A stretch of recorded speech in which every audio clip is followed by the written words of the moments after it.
টাকা পয়সার অভাব, তার চেয়ে বড় অভাব কি না 70 বছর বয়স হয়েছে, এখনো পর্যন্ত সে বাবা হতে পারে, কিন্তু বাবা হবার যে আশা সেটাও সে কিন্তু ছাড়েনি। কি 70 বছর বয়স বাবা হতে পারেনি, কিন্তু বাবা হবার যে আশা সেটাও সে ছাড়েনি। এখন কাশির বাজারে বেশ কিছু 420 ছেলে তারা দোকানে গিয়ে বলে, ও দাদু বয়স তো 70 হলো, এক পা তোমার শ্মশানে আছে, এক পা ঘরে আছে, এখন ঘরের পাটা যে কোন মুহূর্তে শ্মশানের দিকে এগুবে তুমি নিজেই জানো না। 70 বছর বয়সে বাবা হবার স্বপ্ন দেখছো, গাছ তুমি বসাতেই পারবে না, ফল ধরবে কি করে বলো তো? তোমার পক্ষে কি আর বাবা হওয়া যায়?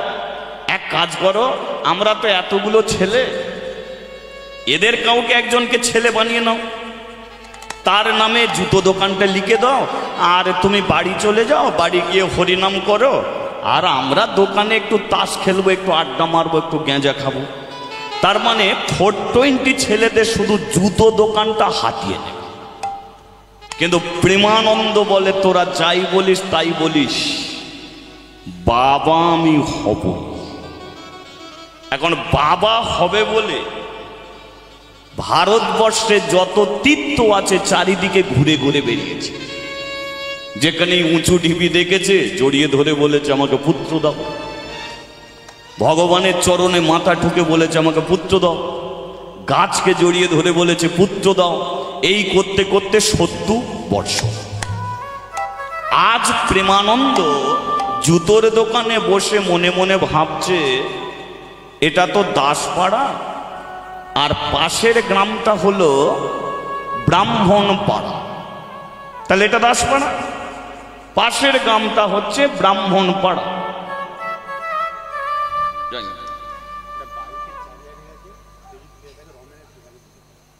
চাবি, বাড়ির চাবি জয়নিতাই, বাইকের চাবি একজনের হারিয়ে গেছে, কেউ যদি পেয়ে থাকেন, ওখানে রমেনের দোকান আছে, রমেন তো নাকি, রমেনের দোকানে দিয়ে যাবেন, ঠিক আছে?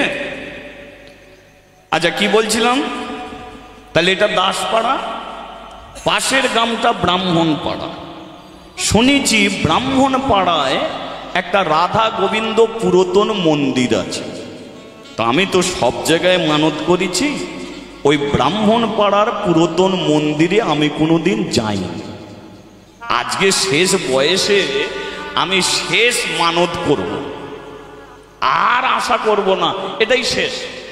ওই ব্রাহ্মণপাড়ার রাধা গোবিন্দ গিয়ে আমি মানত করব, যদি আমার একটা সন্তান মেলে। তাহলে প্রেমানন্দ সকালবেলায় জুতো দোকানটা বন্ধ করে চলেছে কোথায়?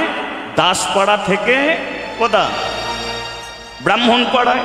কি শ্রীকৃষ্ণ গোবিন্দ হরে মুরারে, হে নাথ নারায়ণ হে বাসুদেবায়। শ্রীকৃষ্ণ গোবিন্দ হরে মুরারে, হে নাথ নারায়ণ হে বাসুদেবায়। শ্রীকৃষ্ণ গোবিন্দ হরে মুরারে, হে নাথ নারায়ণ হে বাসুদেবায়। শ্রীকৃষ্ণ গোবিন্দ হরে মুরারে, হে নাথ নারায়ণ হে বাসুদেবায়। একমাত্র স্বামী সকা হামারা, হে নাথ নারায়ণ হে বাসুদেবা। একমাত্র স্বামী সখা হামারা, হে নাথ নারায়ণ হে বাসুদেবা। হরি বল হরি বল হরি বল হরি বল। আচ্ছা একটু মুখে বলা যাবে হরি বলটা? একটু বলা যাবে? তবে এই সময় কারো যদি হাই উঠে যায়, হাই তুলেও বললে চলবে। কোনো সমস্যা নেই, তবে যাদের মুখ ব্যথা হবে মনে করবেন তারা বাদ রাখবেন, ঠিক আছে? আগে আমি বলবো, তারপর আপনারা বলবেন। হরি বল হরি হরি বল। হরি বল। আজ একটু জোরে বললে খুব সমস্যা হবে বলে নাকি? মন সে বল হরি বল। তন সে বল হরি বল। ভাব সে বল হরি বল।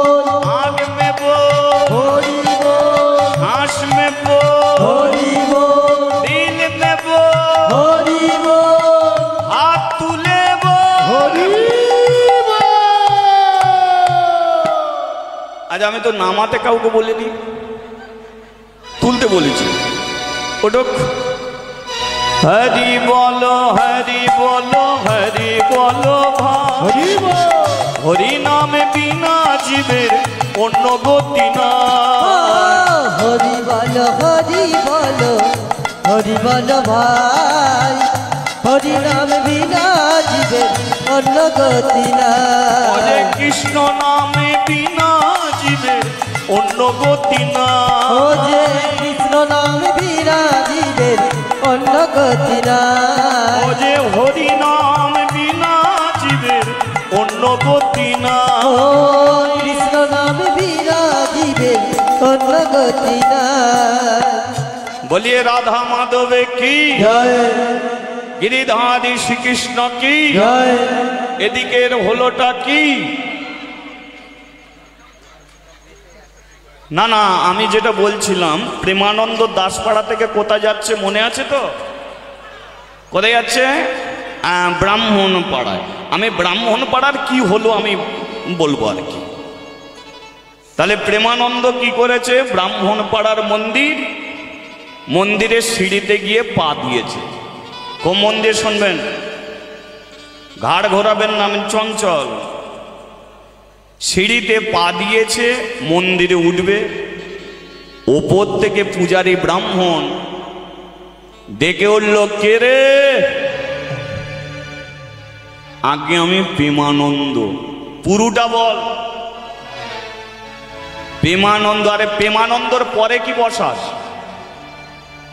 প্রেমানন্দ দাস। যেই বলেছে প্রেমানন্দ দাস, কোন সাহসে তুই মন্দিরে এলি? জানিস এটা পূর্বপুরুষের নিয়ম। এখানে নিজ জাতি মানুষের মন্দিরে ওঠা নিষেধ। কোন নিজ জাতি ছেলে মেয়ে মন্দিরের এরিয়ায় আসা নিষেধ। আর তুই একটা মুচির ছেলে হয়ে মন্দিরে পা রাখলি, পা নামা। ঠাকুর মশাই, আমি মানত করতে এসেছি। হ্যাঁ, মানত করবি। ওই যে অদূরে একটা কদম গাছ আছে, ওই কদম গাছের নিচে দাঁড়িয়ে যা জানাবার জানিয়ে যা। কোনো দিনের জন্য মন্দিরে উঠবি না। প্রেমানন্দর আর মন্দিরে ওটা হলো না। মন্দির সিঁড়ি থেকে পা নামিয়ে কদম গাছের নিচে গিয়ে হেলাম দিয়েছে। এখন দরজার মধ্যে যে আছে, প্রেমানন্দ গাছের নিচে থেকে দরজার দিকে তাকিয়ে আছে। আমি জানি দরজার ভিতরে কি আছে। তুমি ঈশ্বর পরম কৃষ্ণ, তুমি সচিদানন্দ বিগ্রহ, তুমি অনাদি আদি গোবিন্দ, তুমি সর্বকারণের কারণম। জগতে তোমাকে সবাই ভগবান বলে জানে। কিন্তু আজকে আমার একটা প্রশ্ন তোমার কাছে, একটাই প্রশ্ন। এতদিন শুনেছি তুমি মানুষ সৃষ্টি করেছো, কোনো জাত তো তুমি সৃষ্টি করোনি। তাহলে আজকে আমি কেন মন্দিরে উঠতে পারলাম না? কারণ আমি মুচির ছেলে বলে। উনি পূজারী ব্রাহ্মণ, উনি মন্দিরে ওঠার অধিকার আছে, আর আমি একটা নিজ জাতির ছেলে বলে মন্দিরে উঠতে পারবো না? হে ভক্তমণ্ডলী, প্রত্যেকটা মানুষের একটা নামের প্রয়োজন ছিল। নাম না হলে মানুষকে চিনবে কি করে? কিন্তু নামের পরে কি এই জিনিসটা প্রয়োজন ছিল? কে মণ্ডল, কে পল্লে, কে চক্রবর্তী, কে মুখার্জি, কে নস্কর, কে খাড়া, এগুলোর তো কোনো প্রয়োজন ছিল না। এরই জন্যে তো মানুষকে দূরত্ব তৈরি হয়ে গেছে। ওই ছেলের সঙ্গে বিয়ে দেয়া যাবে না মেয়ের, কারণ ও বাগ দিচ্ছে। আমরা ব্রাহ্মণের ছেলে, ও মুচির ছেলে। কিন্তু প্রতিটা মানুষের দিকে তাকিয়ে দেখো, যে ব্রাহ্মণ তারও দুটো চোখ, আমারও দুটো চোখ, ওরও দুটো হাত, আমারও দুটো হাত, ওরও দুটো পা, আমারও দুটো পা। তাহলে কেন এত দূরত্ব? উনি মন্দিরে আছে, আমি গাছের নিচে আছি, তাহলে মাঝখানে যে এত বড় ফাঁকা জায়গা, এই জায়গাটায় কে আছে? এই জায়গাটায় কি লুকিয়ে আছে যেটা চোখে দেখা যায় না? কিন্তু এরই জায়গাতে, এরই জন্য মানুষ মানুষকে দূরত্ব তৈরি করছে। এটা হলো জাতি ভেদ। এটাকে তুমি ভাঙতে পারো না। এ পৃথিবীতে তুমি মানুষ করে পাঠিয়েছ, সবাইকে তো সব কাজের জন্য নয়, সবাইকে সব কাজের জন্য পাঠাওনি। কাউকে মাস্টার করে পাঠিয়েছ, কাউকে ছাত্র করে পাঠিয়েছ, কাউকে ডাক্তার করে পাঠিয়েছ, কাউকে রুগী করে পাঠিয়েছ। তাহলে ওনাকে পুজো করার জন্য পাঠিয়েছ, আমাকে জুতো সেলাই করার জন্য পাঠিয়েছ। তাহলে উনি যেমন পুজো করে মানুষের মঙ্গল করে, তেমন আমিও তো জুতো সেলাই করে মানুষের পায়ে তুলে দিই। আমি যদি জুতো সেলাই না করতাম, মানুষগুলো হাঁটতো কি করে, মানুষগুলো চলতো কি করে? মেরে ভাই, জীবনে কোনোদিন নিজের কর্মকে খারাপ চোখে দেখবে না, নিজের পোশাককে কোনোদিন খারাপ চোখে দেখবে না, নিজের বৃদ্ধ বাবা মাকে কোনোদিন খারাপ চোখে দেখবে না। নিজের কর্মই হলো জীবনের সবচেয়ে বড় ধর্ম। কেউ যদি চুল কাটে, সেটাও তার কাছে মহান কর্ম, কারণ তিনি যদি চুল না কাটতো, মানুষগুলো বন মানুষ হয়ে যেত। যে জুতো সেলাই করে, তারও একটা মহান কর্ম, যদি জুতো সেলাই না করতো, মানুষগুলো হাঁটতে পারতো না। তাহলে আজকে আমি কেন মন্দিরে উঠতে পারলাম না? আজকে 70 বছর বয়সে তোমার কাছে এসে দাঁড়ালাম, শেষবারের মতো মানত করবো বলে মানত করা হলো না। আমি গাছের নিচে দাঁড়িয়ে বলছি, শোনো ভগবান, এই গাছের নিচে দাঁড়িয়ে আমি মানত করছি, তুমি আমাকে একটা পুত্র সন্তান দাও। তাকে হয়তো দিলে আমি মানুষ করতে পারবো না, কারণ বয়স আমার 70। মানুষ করার আগেই হয়তো আমি মরে যাব, কিন্তু আমি কথা দিলাম, তুমি যদি আমাকে সন্তান দাও, তার বয়স যখন 5 বছর হবে, আমি কথা দিলাম, তোমারই এই মন্দিরে মুচির ছেলেটাকে আমি দান করে যাব, দান করে যাব, আমি দান করে যাব। ভেঙে দেবে তুমি জাতিভেদ, গুঁড়িয়ে দেবে তুমি জাতিভেদ। তুমি নিজেকে প্রমাণ করো যে তুমি প্রধানমন্ত্রীর নয়, রাষ্ট্রপতির নয়, মুখ্যমন্ত্রীর নয়, তুমি নেতার নয়, তুমি সাধুর নয়, ঋষির নয়, তুমি একমাত্র ভক্তের ভগবান, তুমি একমাত্র ভক্তের ভগবান, তুমি একমাত্র ভক্তের ভগবান। এটাকে তুমি প্রমাণ করো। প্রেমানন্দ মানত করে চলে যাচ্ছে, দরজার ভেতর থেকে ভগবান বলল, প্রেমানন্দ সেই এলি, আবার গালাগালি দিয়ে গেলি, তোর অপেক্ষায় ভাই আমি বসেছিলাম, আর তুই 70 বছর এদিক ওদিক করে কাটিয়ে গেলি, শেষ বয়সে এলি তো গালাগালি দিলি কেন? দোষটা কি আমি করেছি? আগে আমার কাছে এলিনি কেন? মেরে ভাই, অনেক মানুষ এই ভুলটা করে। ঘরে দুটো জ্যান্ত ভগবান আছে, ঘরে দুটো জ্যান্ত ভগবান আছে, তাদের দিকে না তাকিয়ে বৃন্দাবনে গেছে, গয়া গেছে, কাশী গেছে, মথুরা গেছে, জগন্নাথ মন্দিরে গেছে, 100% গ্যারান্টি কোনো তীর্থের ভগবান তাদের দিকে ফিরেও তাকাবে না। আর ঘরের জ্যান্ত দুটো ভগবানকে যদি সেবা যত্ন করতে পারো, তাহলে কোনো তীর্থে তোমাকে যেতে হবে না। তাহলে ঘরের দুটো জ্যান্ত ভগবান কে? মা। এক হলো তোমার বাবা, 2 হলো মা। মিলিয়ে নেবে কথাগুলো। একজন 32টা নাড়ি ছিঁড়ে 10 মাস 10 দিন গর্ভে ধারণ করে একটা ছেলেকে জন্ম দিল, সেটা ঠাকুর ঘরের ভগবান না তোমার ঘরের ভগবান? যে তোমাকে স্তনদুগ্ধ দিয়ে প্রথম খাবার তোমার মুখে তুলে দিল, সেটা ওই ভগবান না তোমার ঘরের ভগবান? যে অক্লান্ত পরিশ্রম করে তোমার পেটে অন্ন তুলে দিচ্ছে, সেটা কোন ভগবান? ওই ভগবান নয়, ঘরের ভগবান। যে তোমাকে হাঁটা শিখিয়েছে তোমার ঘরের ভগবান, যে তোমাকে চলা শিখিয়েছে ঘরের ভগবান, যে তোমার বই খাতা পেন কিনে দিয়েছে ঘরের ভগবান। এবার ওই ঘরের ভগবানের চুলের মুঠি ধরে বার করে আর পেটে লাথি মেরে যদি বৃন্দাবনে গিয়ে গোটা মালা পরে বসে থাকে, 100% গ্যারান্টি ভগবান কোনোদিন তার দিকে ফিরেও তাকাবে না।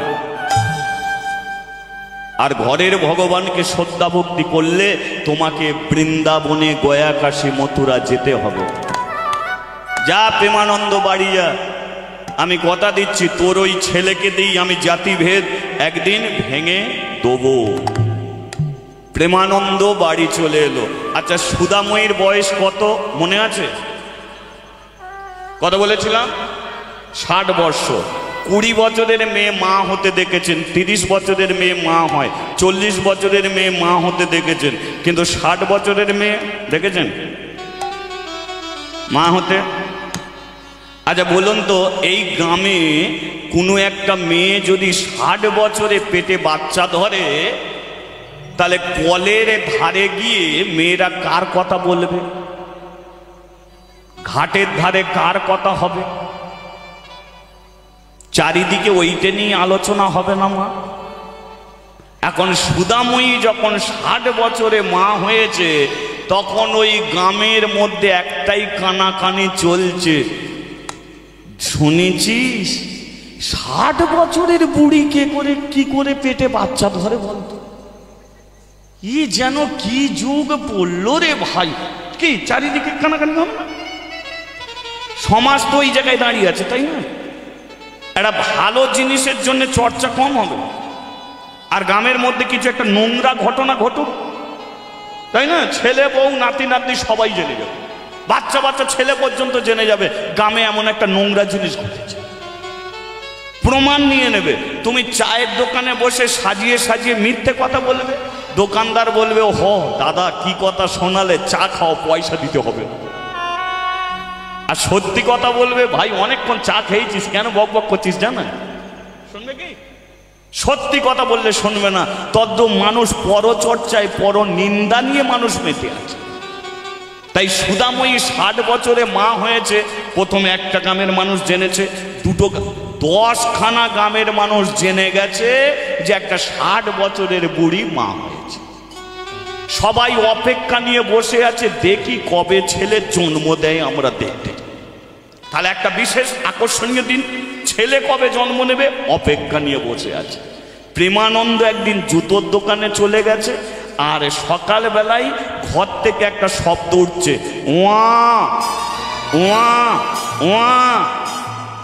যেই শব্দ উঠেছে, প্রথমে গ্রামের মানুষগুলো লাইন দিয়েছে, 10খানা গ্রামের মানুষ সুদাময়ীর ছেলেকে দেখতে আসছে। আর একটা কালো মতো বাচ্চা ছেলে 5 বছরের, লক্ষ্য করুন, একটা পিচ রাস্তা যে কালো তার চেয়ে বেশি কালো, একটা 5 বছরের ছেলে জুতোর দোকানে গেছে, গিয়ে বলছে এই প্রেমানন্দ। আচ্ছা, প্রেমানন্দর বয়স কত বলেছিলাম? 70। আর যে ছেলেটা তার নাম ধরে ডাকছে তার বয়স কত? আচ্ছা, একটা 5 বছরের ছেলে যদি 70 বছরের বুড়োর নাম ধরে ডাকে, আপনারা কি বলবেন?